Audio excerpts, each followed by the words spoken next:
ഗ്രീൻലാൻഡിനെ ഏറ്റെടുക്കാനുള്ള പദ്ധതികൾ എതിർക്കുന്ന യൂറോപ്യൻ രാജ്യങ്ങൾക്ക് മേൽ ഉയർന്ന തീരുവ ചുമത്താനുള്ള പദ്ധതി ഉപേക്ഷിക്കുകയാണെന്നാണ് ഒടുവിൽ യുഎസ് പ്രസിഡന്റ് ഡൊണാൾഡ് ട്രംപ് അറിയിച്ചത്.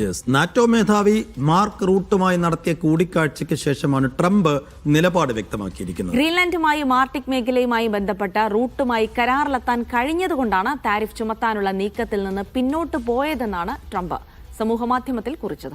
സ്വിറ്റ്സർലാൻഡിലെ ദാവോസിൽ നടന്ന വേൾഡ് എക്കണോമിക് ഫോറത്തിലാണ് ഈ ഒരു ചർച്ചയുണ്ടായത്. അമേരിക്കൻ പ്രസിഡന്റ് ഡൊണാൾഡ് ട്രംപും നാറ്റോ സെക്രട്ടറി മാർക്ക് റുട്ടയും തമ്മിലായിരുന്നു കൂടിക്കാഴ്ച. ഈ കൂടിക്കാഴ്ചയിലാണ് നിർണായകമായൊരു പ്രഖ്യാപനം ഉണ്ടായി എന്ന് ഇപ്പോൾ ട്രംപ് പറയുന്നത്.